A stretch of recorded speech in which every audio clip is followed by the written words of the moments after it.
Mesmo sentado, vamos orar. Curve sua cabeça, vamos falar com o Pai. Pai Santo, mais uma vez, nós nos chegamos ao Teu trono de graça. Nós somos gratos a Ti, ó Deus, por esta reunião da Tua igreja. Somos gratos a Ti por cada vida que o Senhor trouxe aqui nesta noite. Somos gratos a Ti, ó Deus, por esses pequeninos que o Senhor nos deu. E, ó Deus, o Senhor nos também deu a responsabilidade de trazermos a eles a Tua palavra, Senhor. Eu lhe peço agora, em nome de Jesus, conforme já solicitamos a Ti, Pai, que o Senhor, ó Deus, toque no coração dos seus pais, para que esta semente que foi ali semeada, continue, ó Deus, sendo trabalhada em seus corações, Pai. Pai, agora eu lhe peço em nome de Jesus, que também o Senhor abra o nosso entendimento. E, ó Deus, o Senhor fale aos nossos corações, na simplicidade da Tua palavra. Eu oro em nome de Jesus Cristo. Amém. Quero convidar os irmãos a abrir a palavra de Deus no livro de João. João capítulo 6, nós vamos ler apenas o versículo 37. Diz assim a palavra de Deus: todo aquele que o Pai me dá, esse virá a mim, e o que vem a mim, de modo nenhum o lançarei fora. Amém? Vamos mais um texto da palavra de Deus, Hebreus, capítulo 6. Nós vamos ler o versículo 4, 5 e 6. Hebreus, capítulo 6.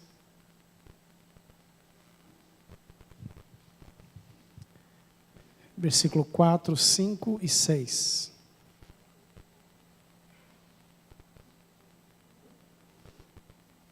Diz assim a palavra de Deus: é impossível, pois, que aqueles que uma vez foram iluminados, provaram o dom celestial e se tornaram participantes do Espírito Santo, provaram a boa palavra de Deus e os poderes do mundo vindouro, e caíram. Sim, é impossível outra vez renová-los para arrependimento, visto que, de novo, estão crucificando para si mesmo o Filho de Deus e o expondo ao vitupério, ou à vergonha, ou à ignomínia. Até aí. São esses dois textos que eu queria ler no início. Irmãos, como sempre nós começamos, eu sempre gosto de começar a meditação da palavra de Deus fazendo perguntas, e hoje não vai ser diferente, só que hoje eu não vou fazer uma pergunta, hoje eu vou começar com duas perguntas. E a primeira pergunta que eu faço aos irmãos é o seguinte: eu vou pedir para você erguer a mão. Você tem certeza da sua salvação? Quem aqui tem certeza da sua salvação? Nem todo mundo, né?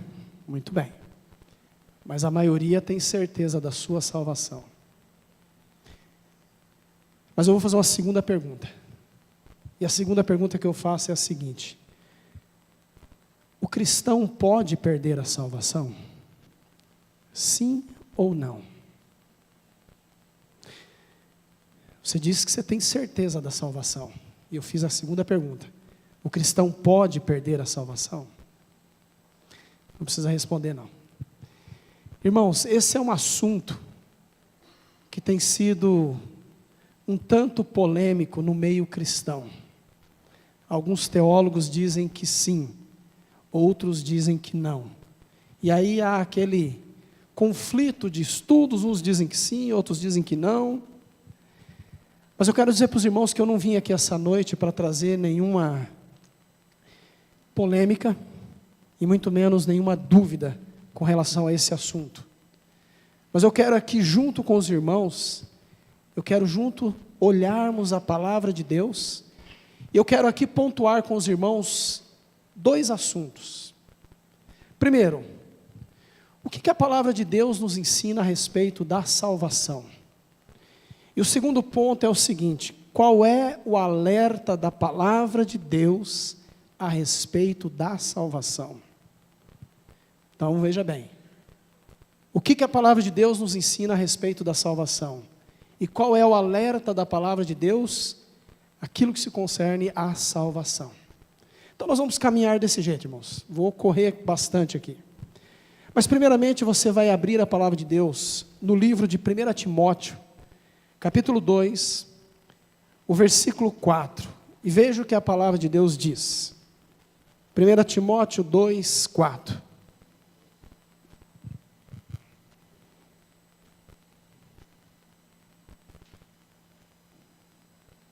Amém?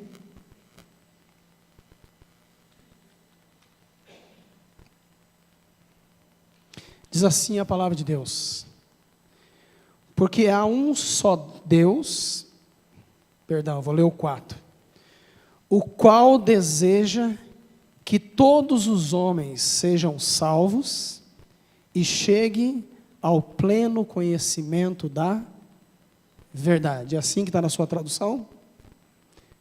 Deus deseja que todos os homens sejam o quê? Salvos. Irmãos, esse é o desejo de Deus. O desejo de Deus é que todo ser humano seja salvo e venha ao pleno conhecimento do quê? Da verdade.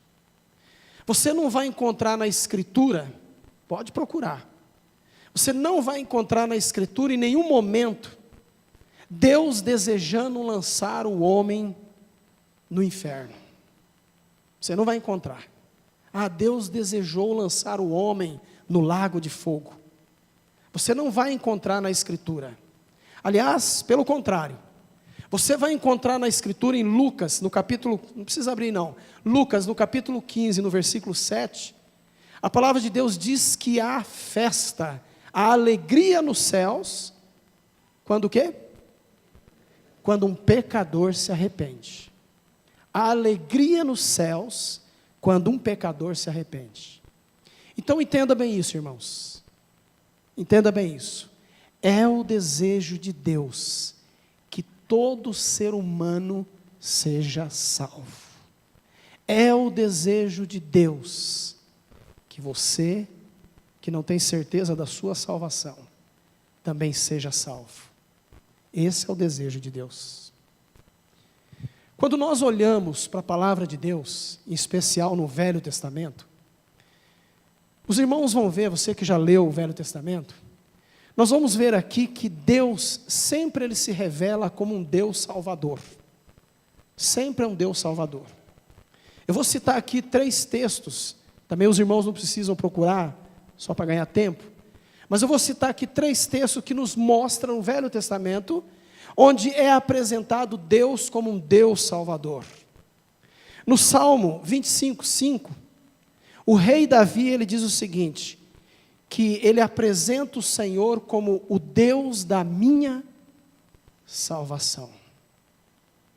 Indo um pouquinho mais para frente, nós vamos ao profeta Isaías, no capítulo 12, no versículo 2, ele diz o seguinte, que no Senhor nosso Deus está a salvação.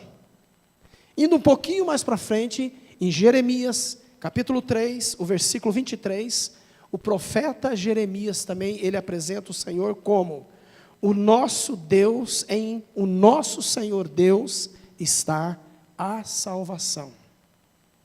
Então, amados, na antiga aliança, no Velho Testamento, nós vamos ver todos os homens de Deus reconhecendo que só em Deus está a salvação. Amém? Isso você pode ler na Escritura no Velho Testamento. Os homens de Deus reconheceram que não há salvação a não ser no Senhor. Quando nós entramos na nova aliança, quando nós entramos no Novo Testamento, veja bem como Deus apresenta a salvação. Já no primeiro livro, no livro de Mateus, no capítulo 1, no versículo 21, olha o que diz a palavra de Deus. Mateus 1, 21.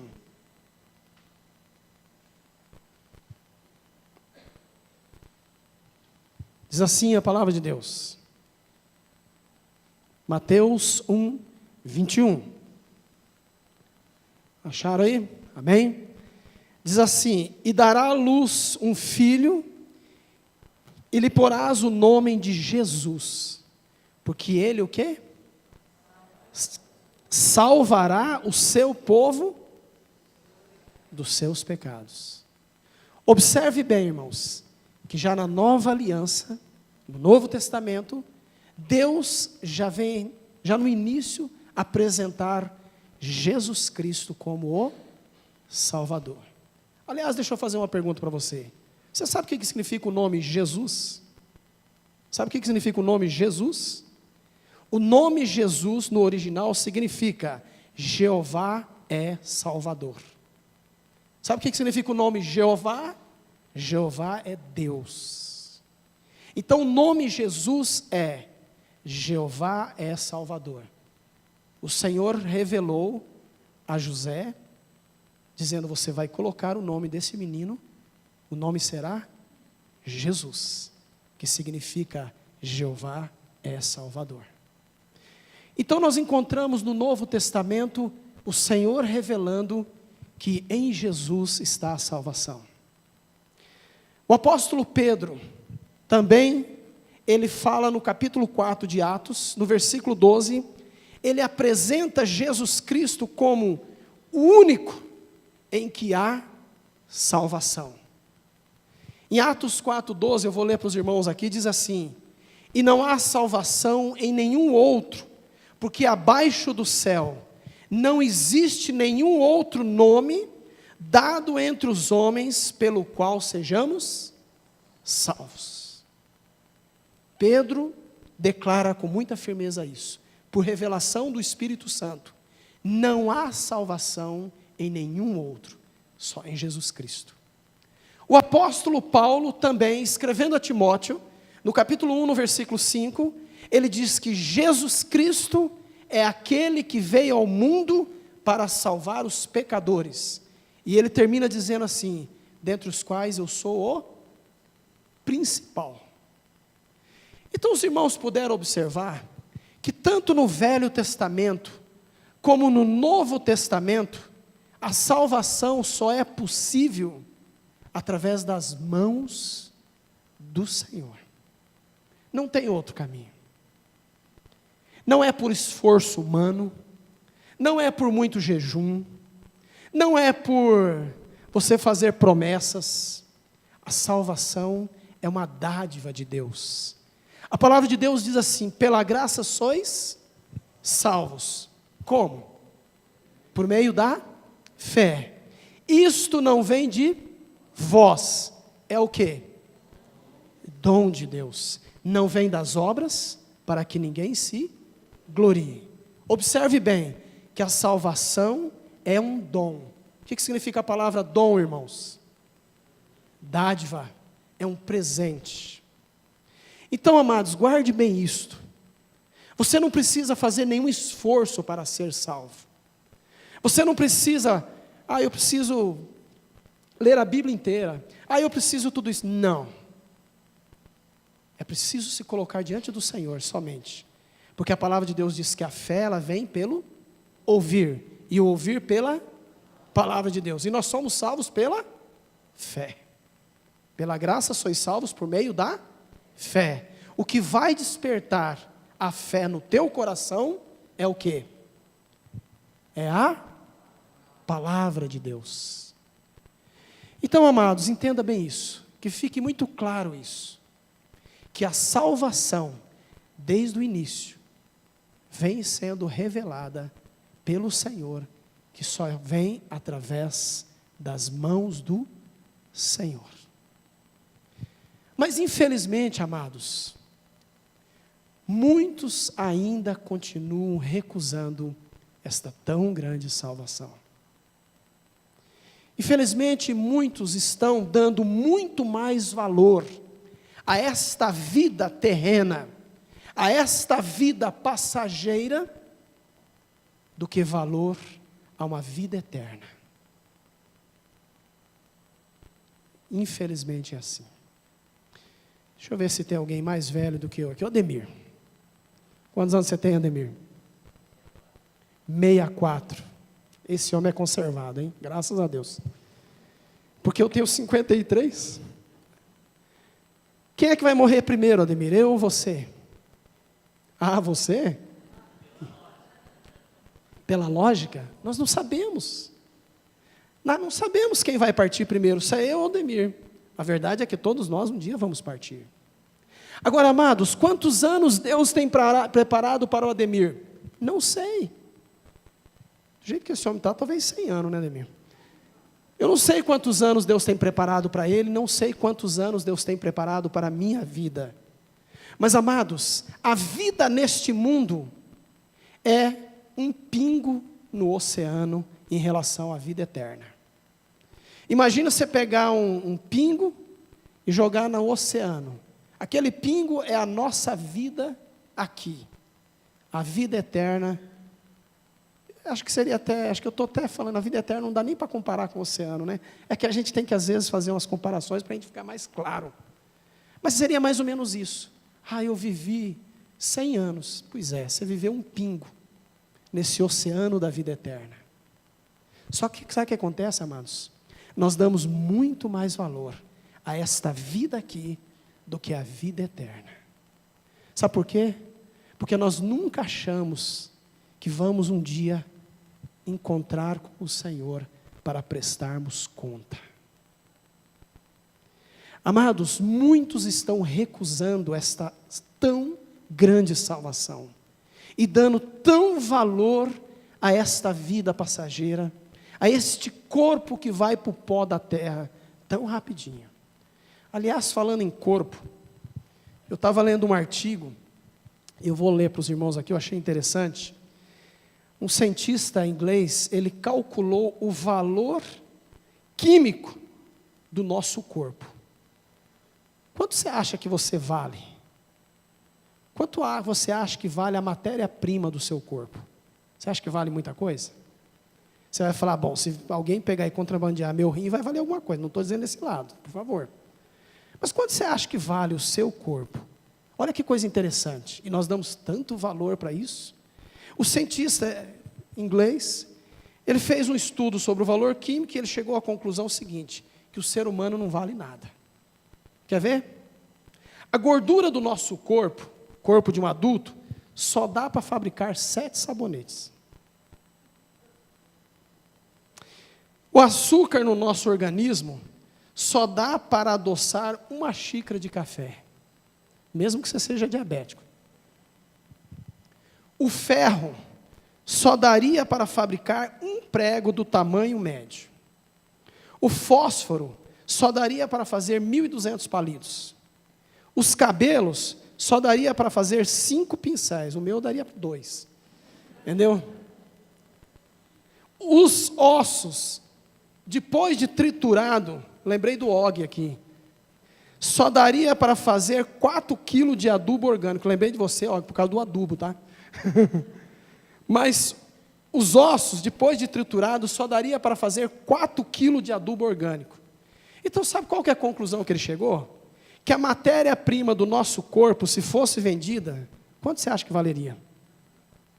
R$100. R$100, somando tudo isso aí. Essa foi a conclusão. É claro que foi em dólar, isso nós passamos para o real, né? Irmãos, sabe quanto que você e eu valemos? Quanto, irmãos? Nada. Nada. E quanto que nós damos de valor a isso aqui? Amados, nós damos um valor tremendo a esse corpo.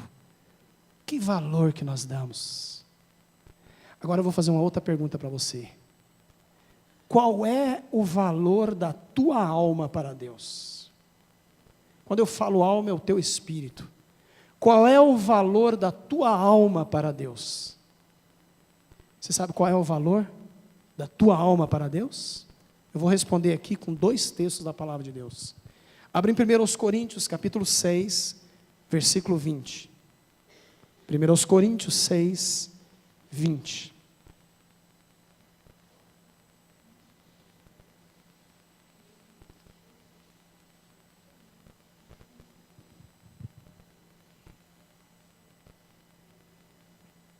Olha o que diz a palavra de Deus. Porque fostes o quê? Comprado. Tem uma tradução que é a NVI, que é a Nova Versão Internacional, diz assim: porque fostes comprado por alto preço. Agora, pois, glorificai a Deus no vosso corpo. Qual é o valor da tua alma para Deus? Vamos mais um texto? 1 Pedro, capítulo 1, versículo 18 e 19. 1 Pedro 1, 18 e 19.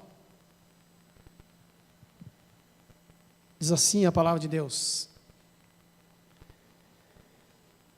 Vou esperar os irmãos acharem.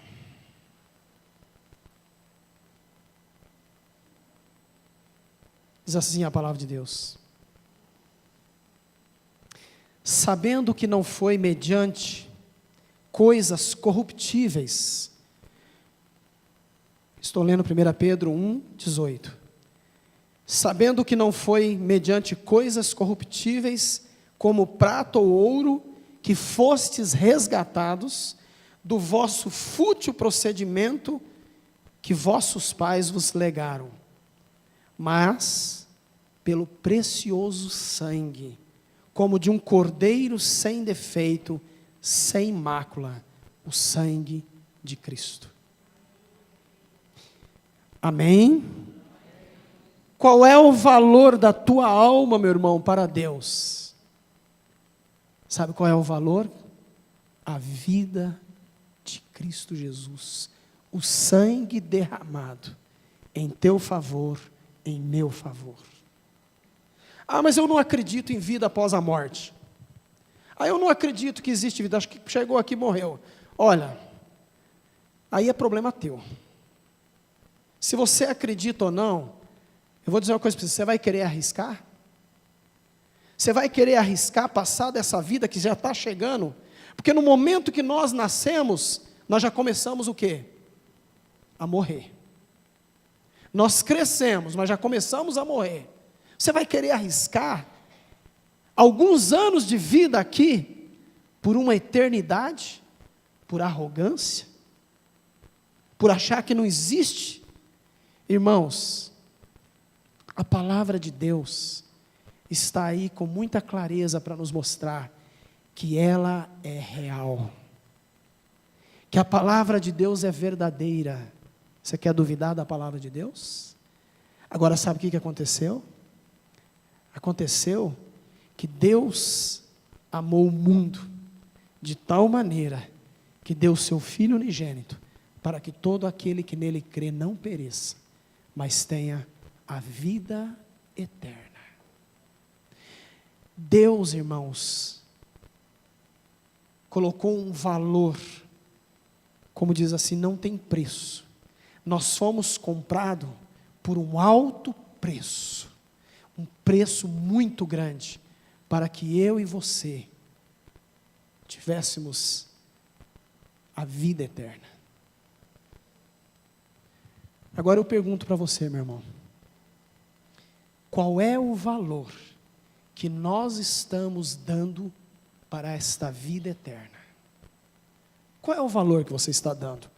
Você que ergueu a mão e disse que tem certeza da sua salvação, qual é o valor que nós estamos dando para essa vida eterna? Sabe por quê, amados? Porque muitos cristãos acham que pelo fato de ter alcançado a vida eterna, agora podem viver numa mornidão espiritual. Há muitos cristãos que acham que pelo fato de ter alcançado a vida eterna, podem estar desprezando viver o reino de Deus, uma vida de santidade. E aí vem com aquela desculpa: não, uma vez salvo para sempre. Não é isso? Ah, eu já estou salvo mesmo. O que importa mesmo agora é continuar. Eu quero dizer uma coisa para você. Se você pensa desse jeito, meu irmão, você está totalmente enganado. Você está totalmente enganado. E agora eu entro no segundo ponto, correndo aqui. Eu quero aqui trazer um alerta a você, igreja. E o Espírito de Deus já falou isso ao meu coração. Por isso que eu estou compartilhando com os irmãos. E veja bem qual é o alerta da palavra de Deus. Abra em Ezequiel, capítulo 18, versículo 24. Olha o que diz a palavra de Deus.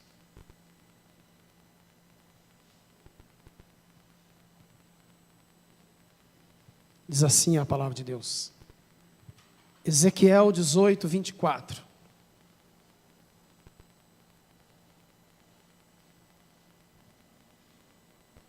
Amém? Todos acharam aí? Diz assim a palavra de Deus. Não, eu vou ler a partir do 20 para ficar mais fácil o entendimento. Tá bom? Se eu ler só o 24, os irmãos não vão entender. Quer dizer, vão entender, mas talvez vão confundir alguns. Diz assim: a alma que pecar, essa morrerá. Estou lendo Ezequiel 18, 20. A alma que pecar, essa morrerá. O filho não levará a iniquidade do pai, nem o pai a iniquidade do filho. A justiça do justo ficará sobre ele, e a perversidade do perverso cairá sobre ele. Mas se o perverso se converter de todos os pecados que cometeu, e guardar todos os meus estatutos, e fizer o que é reto e justo, certamente viverá, não será morto. De todas as transgressões que cometeu, não haverá lembrança contra ele, pela justiça que praticou, viverá. Acaso tenho eu prazer na morte do perverso? Diz o Senhor Deus, não desejo eu, antes que ele se converta dos seus caminhos e viva. Mas, agora eu quero destacar o versículo 24. Desviando-se o justo da sua justiça, cometendo iniquidade, fazendo segundo todas as abominações que fez o perverso, acaso viverá? De todos os atos de justiça que tivera praticado, não se fará memória, na sua transgressão com que transgrediu, e no seu pecado que cometeu, nele morrerá. O que o Senhor está dizendo aqui, irmãos? O Senhor está dizendo o seguinte: se o perverso se converter, tudo aquilo que ele fez de errado, eu vou perdoar, e eu vou dar vida para ele. Mas se aquele que já é convertido, o justo, ele virar as costas para mim, e cometer iniquidade, e entrar por outro caminho, o que a palavra de Deus diz? Todos os seus atos que tiverem praticado, não ficará em memória, mas certamente vai o quê? Morrer. Você vai falar, mas salvo para sempre, eu posso viver do jeito que está? Não, meu irmão, não pense desse jeito não. Não pense. A palavra de Deus diz, desenvolvei a vossa salvação como? Quem disse? Pastor, como? Temor e tremor. Eu não sei, eu não conheço o teu coração, você não conhece o meu, ninguém conhece o coração de ninguém, e ninguém pode dizer se foi salvo ou não. Nós não podemos dizer. O que nós podemos ter é um parâmetro da palavra de Deus. Por exemplo, a palavra de Deus diz que os adúlteros não herdarão o reino dos céus. Ok? Isso nós temos um parâmetro. Um pastor, isso é história verídica. Não é conversinha, não é história com E, não, é com H. Um pastor, depois de muito tempo de ministério, resolveu ter uma graça com uma das fiéis da comunidade. E num daqueles momentos de tristeza, como é que fala? Escorregou? Resvalo, né? Ele foi ao motel. E sabe o que aconteceu lá no motel? Ele infartou. Aí vem a pergunta: foi salvo? Não sei. À luz da palavra de Deus, toda a sua justiça que o justo praticou, o Senhor vai levar em memória? E aí? A Bíblia fala que os adúlteros não herdarão o reino dos céus. Aí você vai falar para mim, ele não era salvo. Quem disse? Quem disse que ele não era? Ele virou as costas. Irmãos, presta atenção no que eu vou lhe dizer. A Bíblia diz, irmãos, que quando nós somos salvos, os nossos nomes são escritos aonde? No livro da vida. Aí você vai falar assim, então Deus apaga, risca, põe, tira, põe, risca. Como que a gente tem uma cabecinha tão miúda, né? A gente acha que é aquele baita de um livrão, onde tem uma caneta divina, onde o Senhor escreve uma borracha divina que Ele apaga. Irmãos, a palavra de Deus basta. Só. Mas quando você crê, a palavra de Deus diz que os nossos nomes são o quê? Escritos no livro da vida. Agora abre em Apocalipse, capítulo 20, versículo 15. Olha o que diz a palavra de Deus. Apocalipse 20, 15.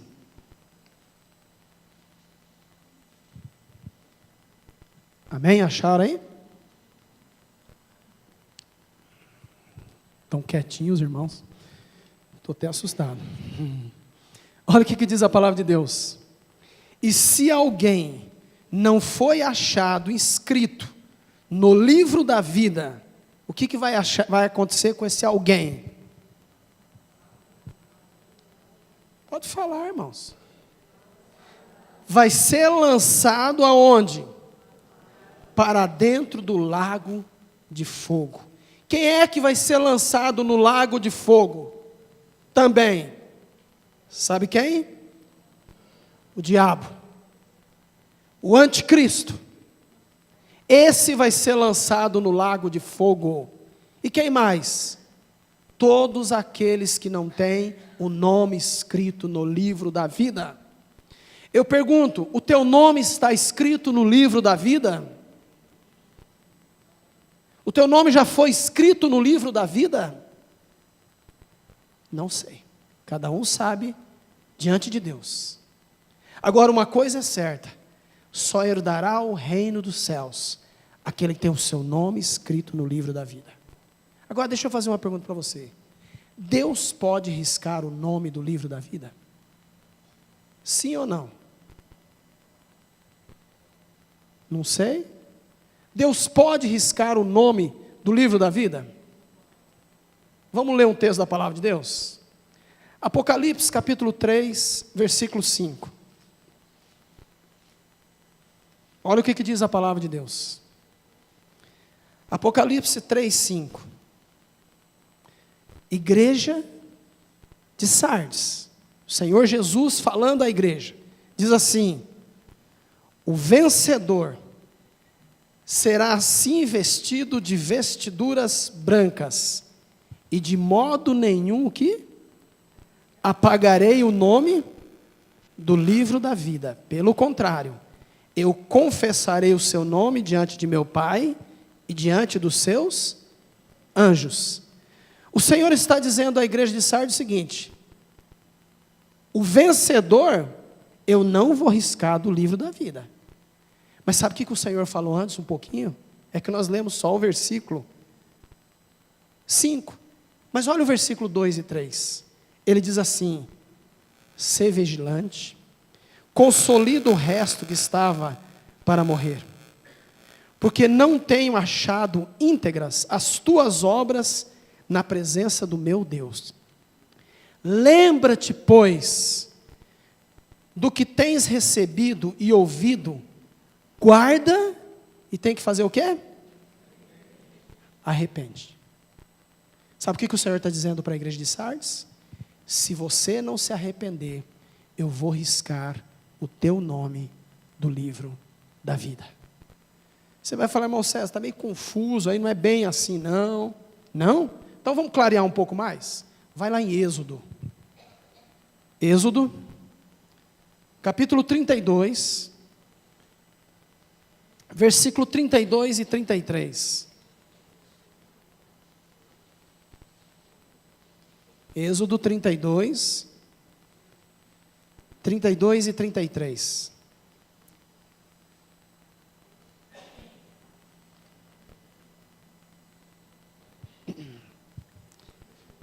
Êxodo 32, 32 e 33. Acharam aí, irmãos?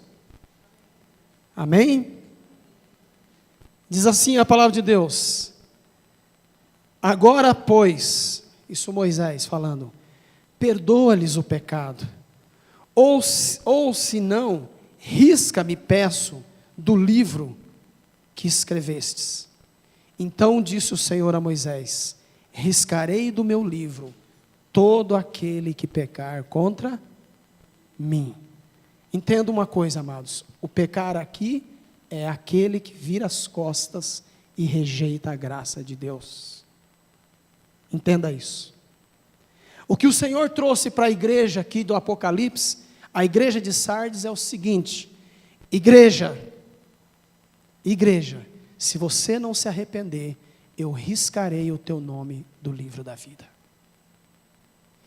Irmãos, há uma palavra, já estou terminando, tá? Há uma palavra única nas 7 cartas do Apocalipse. E essa palavra única que você vai encontrar nas 7 cartas é a palavra vencedor. Vencedor. O Senhor diz: ao que vencer, ao que vencer. Vencedor na palavra de Deus não é o que chega em primeiro lugar, tá? Na frente. Mas vencedor na palavra de Deus é aquele que um dia creu no Senhor Jesus, entregou a vida para Ele. Não mais eu, mas Cristo vivendo em mim. Mesmo diante das adversidades, mesmo diante das lutas espirituais, nunca rejeitou o Senhor Jesus, mas foi até o fim, como diz o apóstolo Paulo: combati o bom combate, acabei a carreira, guardei a fé. Desde agora a coroa da justiça está guardada, o quê?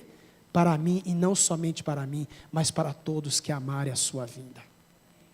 Vira as costas para o Senhor. Você vai falar assim: ah, mas o filho, você acha que Deus vai mandar um filho para o lago de fogo?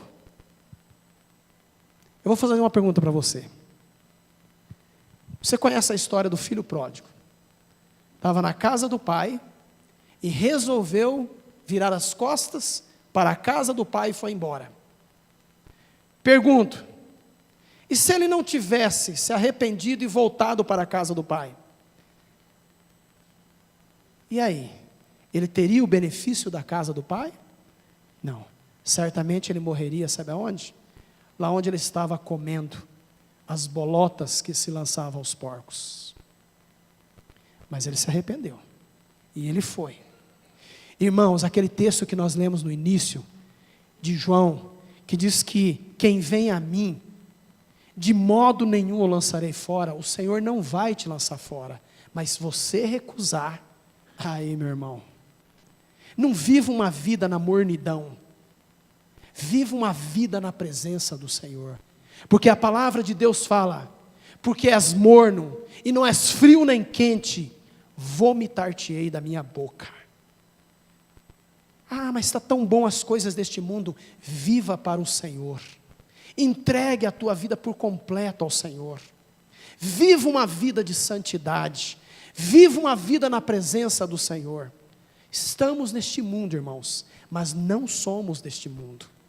Estamos de passagem neste mundo. Mas uma coisa é certa: o Senhor quer lhe dar a vida eterna. Esse é o desejo do Senhor. O desejo do Senhor não é aquele que a palavra de Deus nos fala lá, que uns creram, experimentaram, mas viraram as costas. A palavra de Deus diz que melhor lhes fora não ter conhecido do que conhecer, recusar a palavra de Deus. A Bíblia fala que o último estado tornou-se pior do que o primeiro. Como diz um provérbio, e o cão voltou ao quê? Ao vômito, e a porca lavada ao espojadouro da lama. E eu termino aqui com o último texto de Apocalipse 21, o versículo 7. Apocalipse 21, 7 diz assim: